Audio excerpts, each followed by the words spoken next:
Call him, and then we'll sing it a fifth time for the divine within each one of us. And Jeannie's going to come up and lead us in the four directions. You'll stand and join us as we face.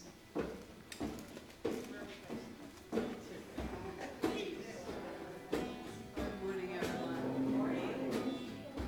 Facing east, the direction of the rising sun, of new beginnings, and infinite possibility.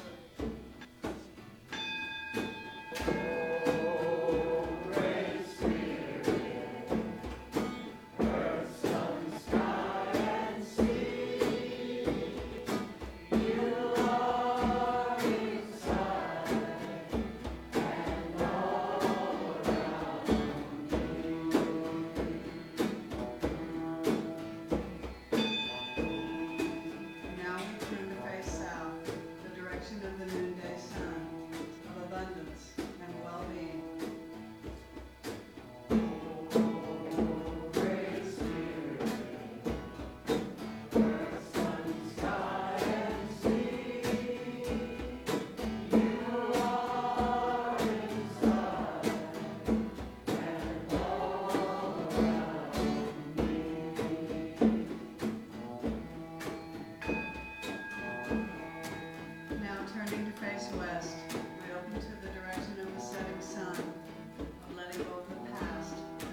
darkness and challenges that are always present, calling us to stand firm in the present moment.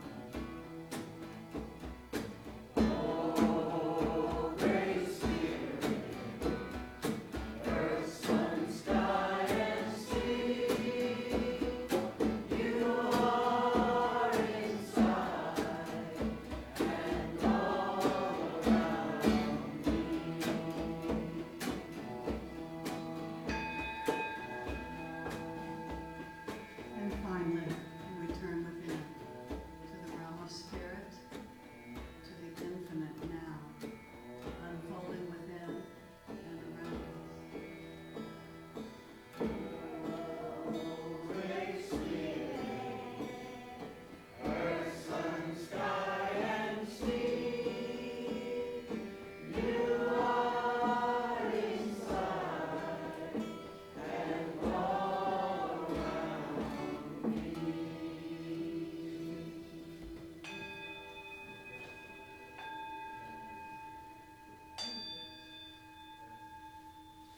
O Great Spirit, O Holy One, O Holy Wonder, O God, we gather with open minds and hearts. We join with all living things, with the ones that walk and crawl, sit, swim, and fly, with all of creation.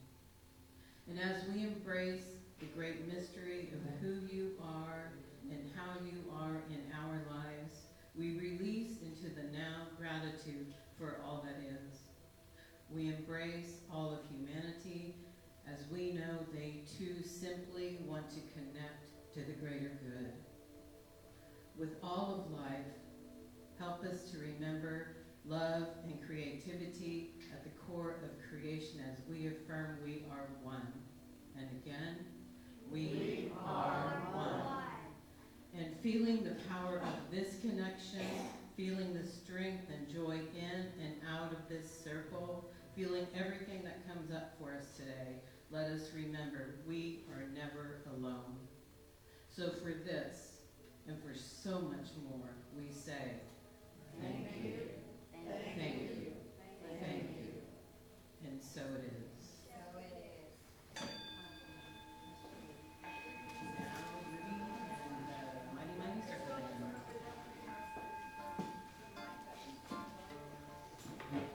So, everybody should have gotten a song sheet with some modified Christmas carol.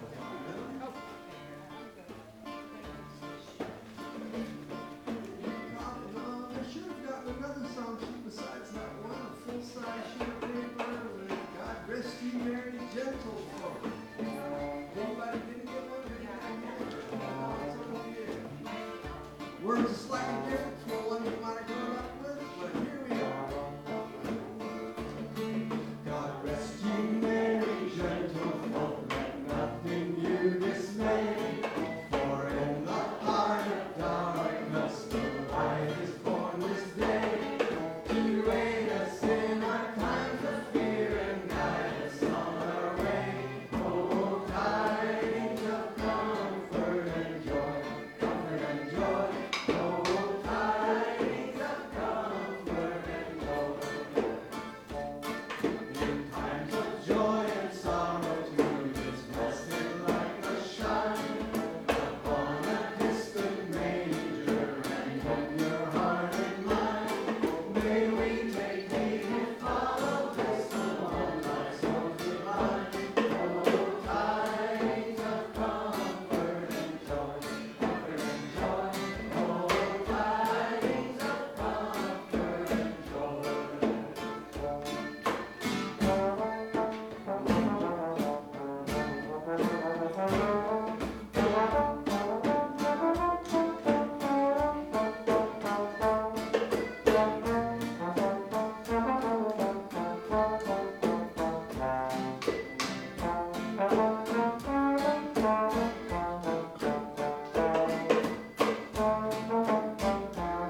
Then said a rich man, "Speak to us of giving." And he answered, "You give but little when you give of your possessions. It is when you give of yourself that you truly give to." Having trouble hearing? A little bit? All right, shall I start over? Close to the mic. All right. This one you almost have to eat. All right. I could just project, you know. All right.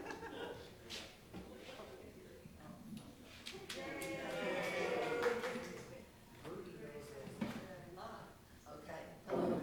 There you go. All right, thank you.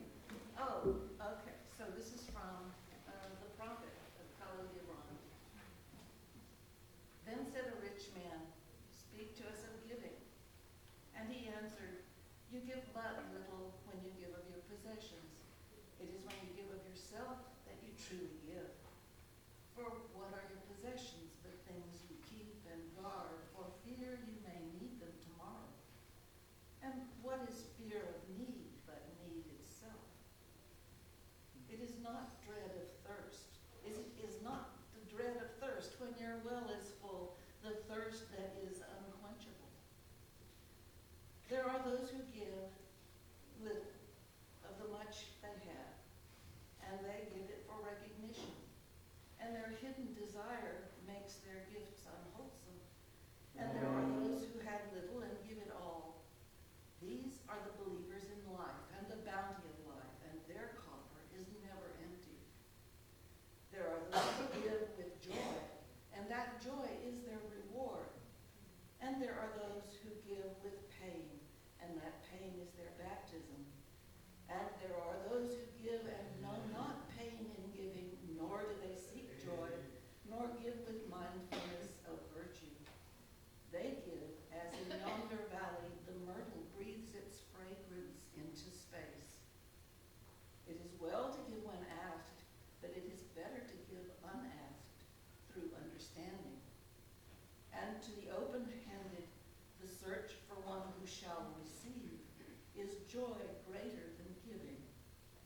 And is there aught you would withhold? All you have shall someday be given. Therefore give now, that the season of giving may be yours, and not your inheritance. You often say, "I will give, but only to the deserving." The trees in your orchard say not so, nor the flocks in your pasture. They give that they may live, for to withhold is to perish. Surely those who are worthy to receive their days and their nights are worthy of all else from you. And those who have deserved to drink from the ocean of life deserve to fill their cup from your little stream. And what greater desert is there than that which lies in the courage and the confidence, nay, the charity of receiving? And who are you that people should rend their bosom and unveil their pride, so that you may see their worth naked and their pride unabashed?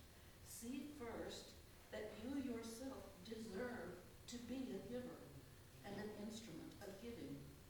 For in truth, it is life that gives to life, while you, who deem yourself a giver, are but a witness. And you receivers, and you are all receivers, assume no weight of gratitude, lest you lay a yoke upon yourself and upon those who give. Rather, rise together with the givers on their gifts as on wings. For to be over-mindful of your debt is to doubt the generosity of those who have free-hearted earth for mother and God for father. All right. Okay, and on another note, a little poem from E. Cummings called Little Tree. Little tree, little silent Christmas tree, you are so little. You are more like a flower. Who very sorry to come away. See, I will comfort you because you smell so sweetly. I will kiss your cool bark and hug you safe and tight just as your mother would. Only don't be afraid. Look, the spangles that sleep all the year in a dark box, dreaming of being taken out and allowed to shine. The balls, the chains, red and gold, the fluffy threads. Put up your little arms, and I'll give them all to you to hold. Every finger shall have its ring, and there won't be a single place dark or unhappy. Then, when you're quite dressed, you'll stand in the window for everyone to see, and oh, how they'll stare. Oh, but you'll be very proud.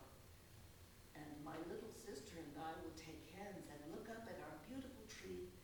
We'll sing and dance, Noel, Noel.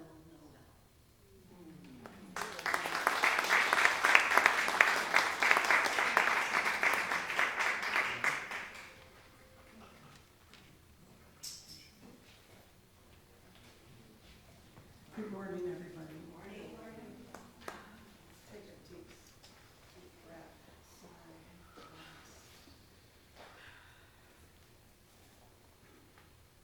We've now come to a time of communion, a time to celebrate and affirm our oneness.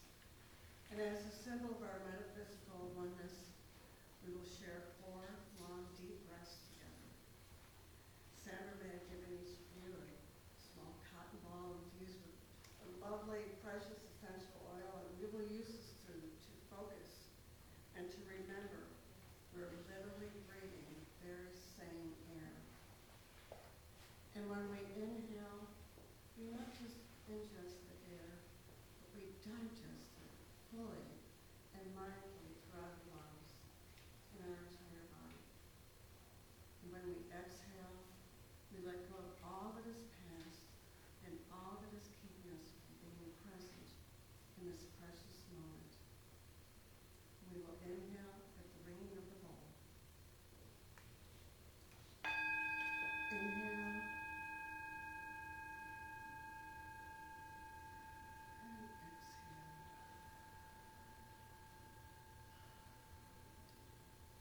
Inhale.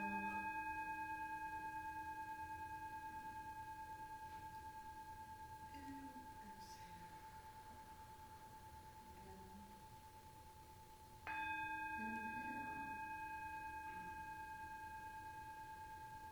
And exhale. Finally, inhale. And exhale.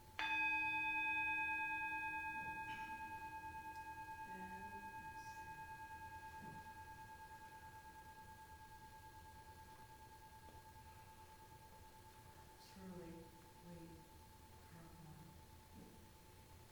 No, Rudi, and certainly the mighty circle man.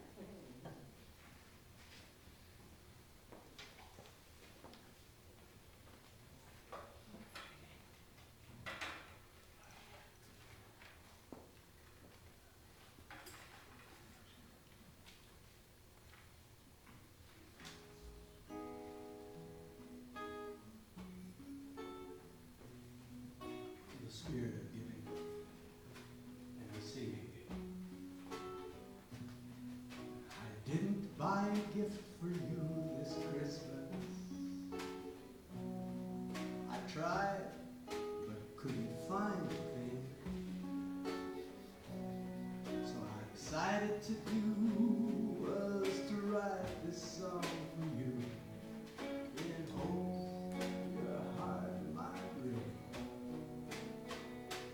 with a melody of peace and love at Christmas. Prayer for the year ahead. Bye, bye, you and I feel our souls being fed by the love of Christ child, by the light of a guiding star, by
circle. I love the chance to tell the story again. It's an old story.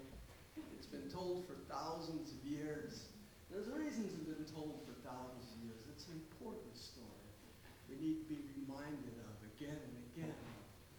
This mysterious child who was born in very humble circumstances, possibly in a cave, possibly in a manger, but certainly surrounded by very humble folk, shepherds, out in the middle of nowhere. And early on, this child was clearly blessed and clearly destined to be somewhat unusual. And we don't know much about his growing up years. It's a relative mystery. But we do know that as he became an adult, became a spiritual teacher, a very powerful one, and he made enemies and was killed, and then rose again from the dead. And his name was Mithra, the sun king of the Persians, worshipped fully 1,000 years before the birth of Jesus the Christ, the one we have heard so much about in our culture.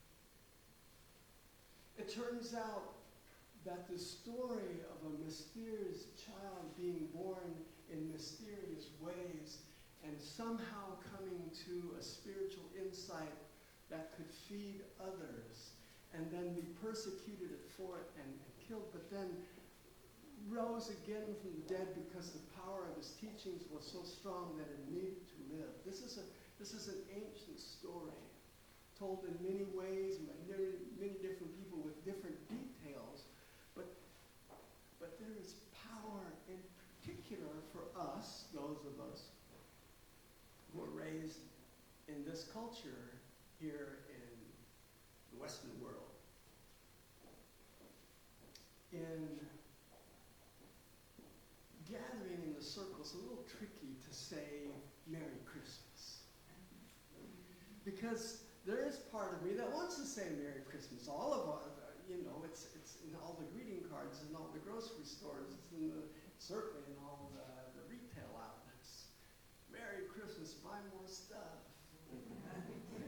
more merry. But in the circle, we like to acknowledge that there are some among us who are not feeling merry, for whom Christmas is a painful reliving of painful memories. There are some who are dealing with a particular physical ailment and are suffering with chemo and the results thereof. There are some whose parents or loved ones are in their last days. And there are some who are particularly sensitive to the fact that our earth is being boiled to death by our very own fossil fuels. And that changes are afoot politically. We won't even go any further in that. There are many who are not merry and don't particularly want to sing Merry Ha Ha. And I understand that, and I also feel it's important to lift up the reason for hope and faith and possibility and peace again and again. And to be that peace and to be that hope and to be that possibility. So that whether we come from a Christian tradition or a Jewish tradition or are studying with yogis and Hindu teachers or worship in a pagan way, that we all come to understand what's really important to us beyond those seeming separations. What in the Christmas story I want to know, myself, I want to know. What in the Christmas story reaches across those traditions and into the heart of what really matters. And one of the details of the Christmas story that really speaks to me, I never understood the virgin birth concept. And I never understood that whole thing about there being one and only one manifestation of God made manifest in the world. There are so many traditions that have the divine made manifest. How could it be that Christianity is the only one? But one thing about the Christmas story that always resonated to me as someone who took Sunday school very seriously, one of the few 6-year-olds who was actually paying attention and asking questions. From that age on, I've been mystified by the 3 wise men traveling from afar without GPS, without maps, following a star. Across the desert and in the cold, following a star that somehow they had gotten the word that they were supposed to follow the star. It was going to take them somewhere meaningful and powerful. And they just did it. Who they were and what gifts they brought, I think, are relatively immaterial. But I think the 3 wise men speak to that longing we have to go where we need to go and do what we need to do and meet who we need to meet in order to get further insight into the divine, to have more of the light and the love and the insight and the wisdom that we're all hungry for. We may not call it Christian longing or Buddhist longing or pagan longing. We may just call it, oh, but there's something more. There's something more than just shopping and buying and having and working. There's something ineffable calling to me that wants to be fed. And what is it fed by? It is fed by the divine child. We can call it the Christ child, we can call it the inner Buddha, we can call it the inner goddess, but there is something that, as in the Christmas story, something humble, something small, something that's finally beyond words. Says the guy who's made his living trying to describe it in words and music. After 45 years of doing this full time, studying and reading and trying to condense it into words that can convey something of the ineffable in a meaningful way, finally I have to admit, I don't know how to convey it. I know for myself how to experience it. And I know how to bear witness to the power of remembering.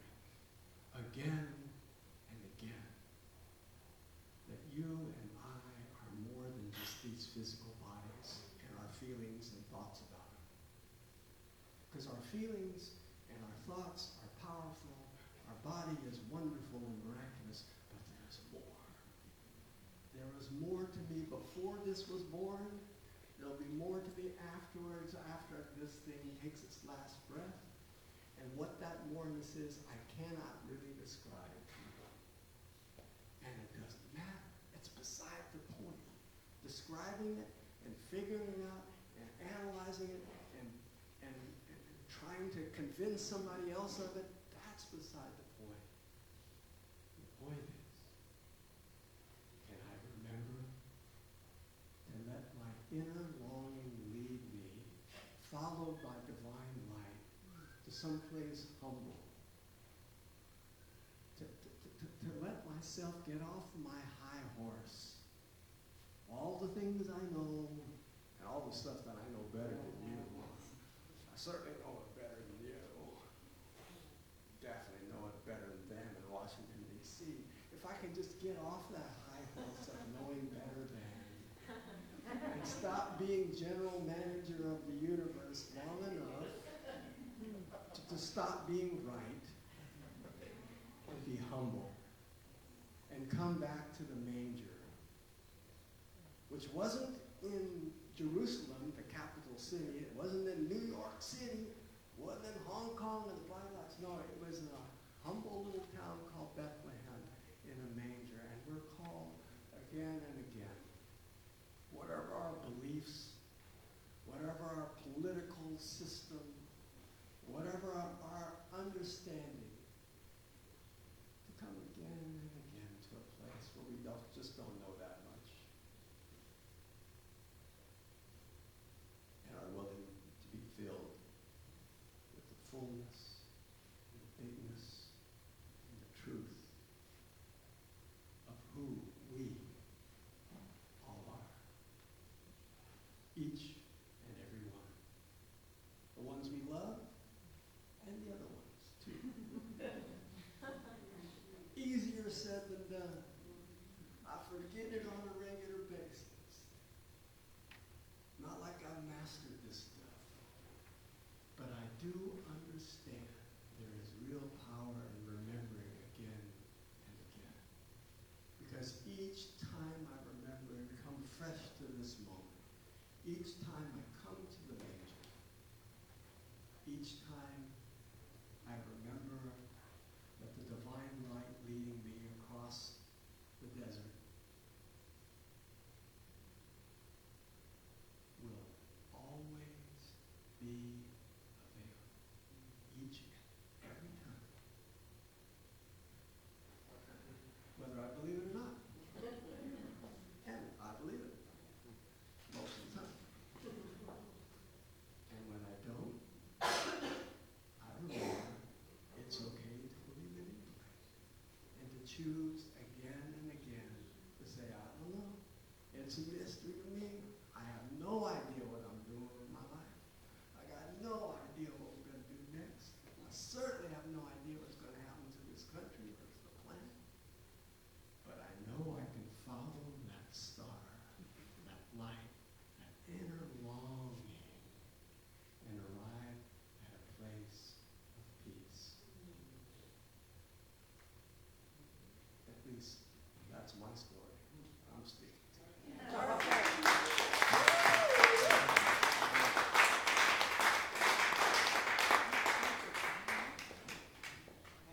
So in preparation for his time of meditation, I'm going to sing another song.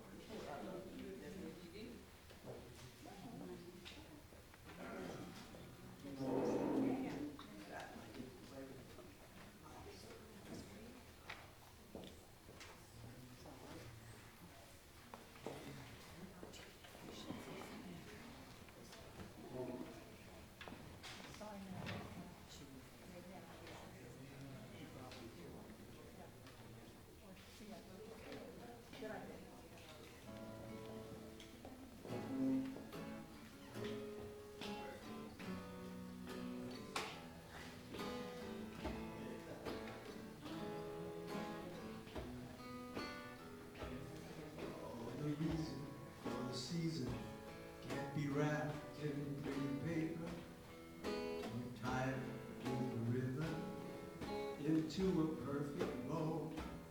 You will find it in the tinsel hanging high up in the treetop, or at a dinner party with candles all aglow.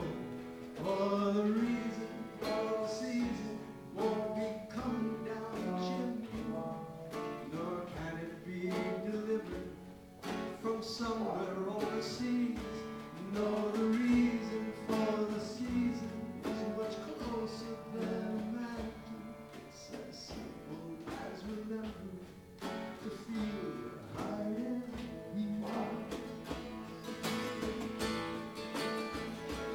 Oh, the reason for the season can't be bought by going shopping or dropping off your quarters in some sidewalk Santa's pot. And you probably won't find it writing cards or baking cookies or roasting fresh chestnuts, although they're good and hot. For the reason for the season can't be found in piles of presents or stuffed inside a turkey or a slice of pumpkin pie. So the reason for the season is really rather simple. It's the night of love again in the hearts of you and I.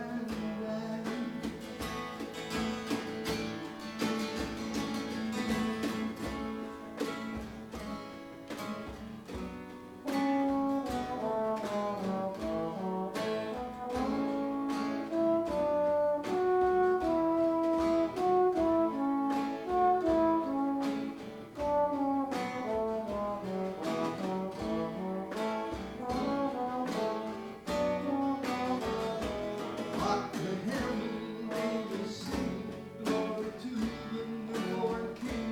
In the little town of Bethlehem, or in your hometown too, as a child was born of Mary, and the Buddha born in science, and the sun is born in your darkness.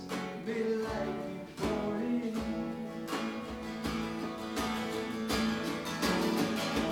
As a child was born of Mary, and the world was born in science.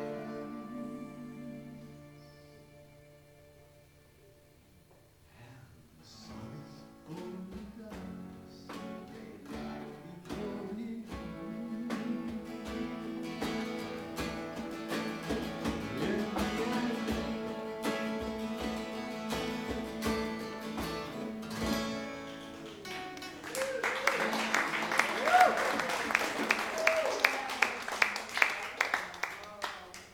now take that inside.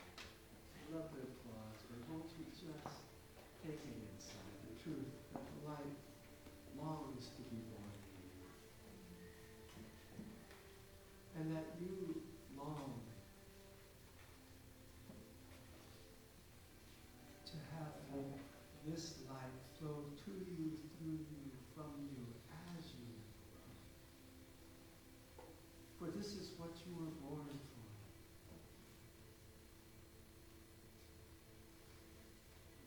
Feel yourself surrounded by love in this room.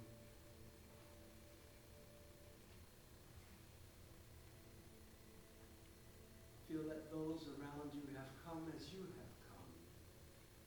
Feel our oneness with all of creation. To face into the mystery alone and together. For each of us has suffering and challenges of one sort or the other. And we come to share that suffering and those challenges. Because we know we are not alone. And that we also share light and love and peace and possibility.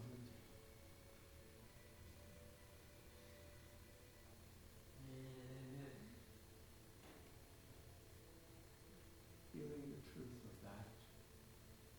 Being the truth of that in this moment.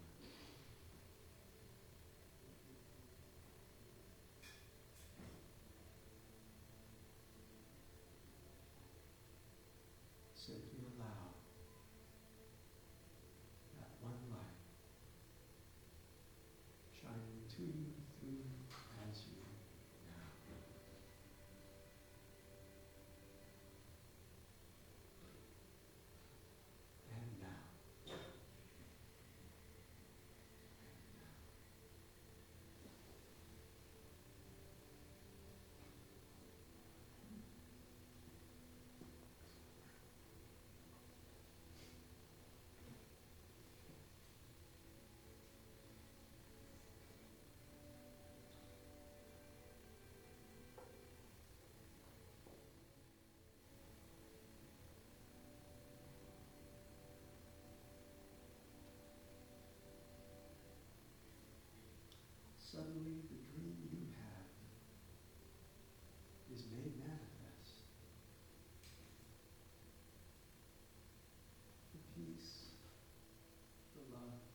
thanks for the gifts and offering bowls. We give thanks and hold up into the light the names and situations in the prayer box, knowing that all is well and all shall be well in all manner of things. For this and so much more we say thank you. Thank you. Thank you. Thanks so much.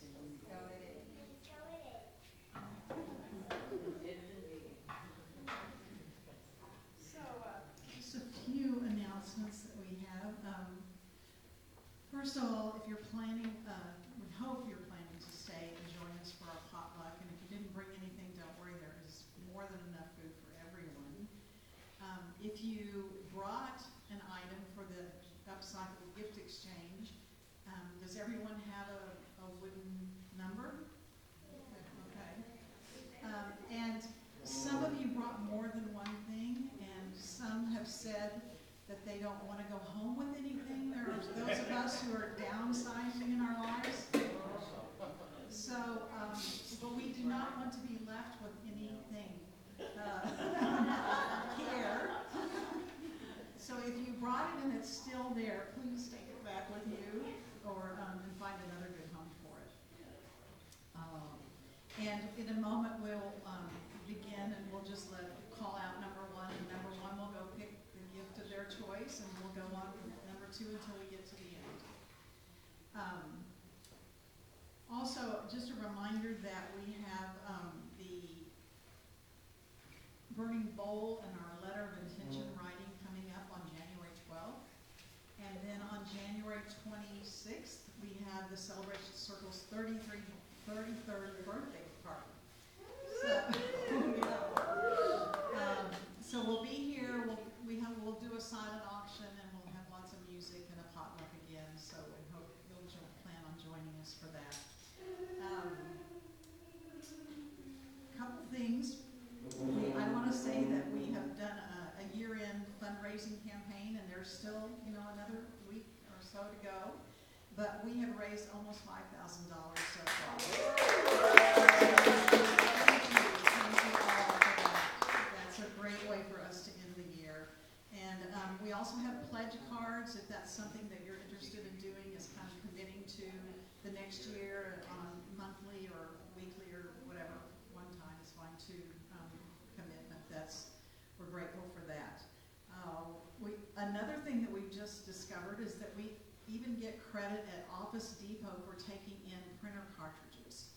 So if you have printer cartridges at home and you don't know what to do with them, bring them to the circle, because we get credit on our account that we can use for printing when we print things there. So lots of ways to give.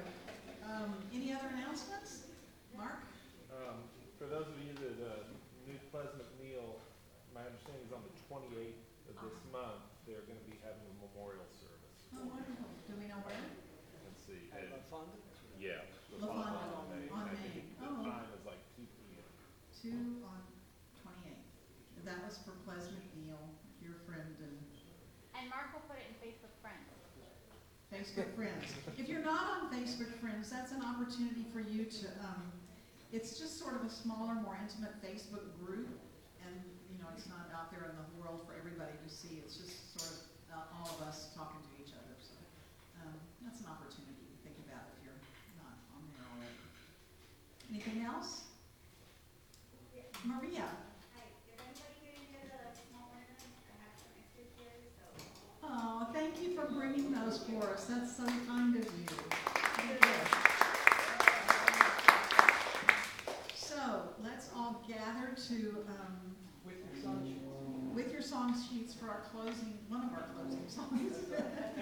A favorite around here, I must say, because it's all about the angels,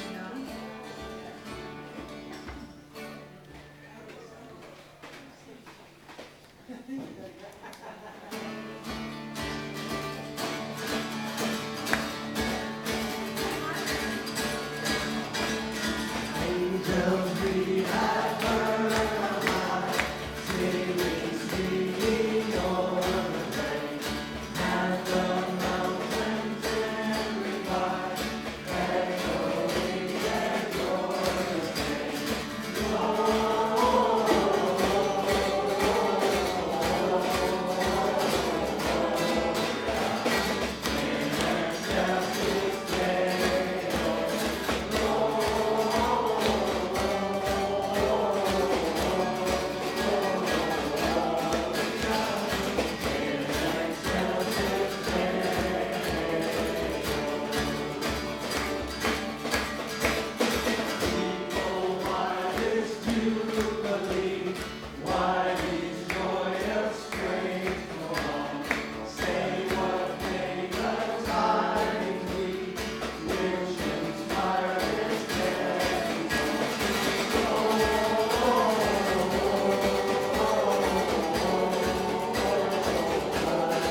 Thank you.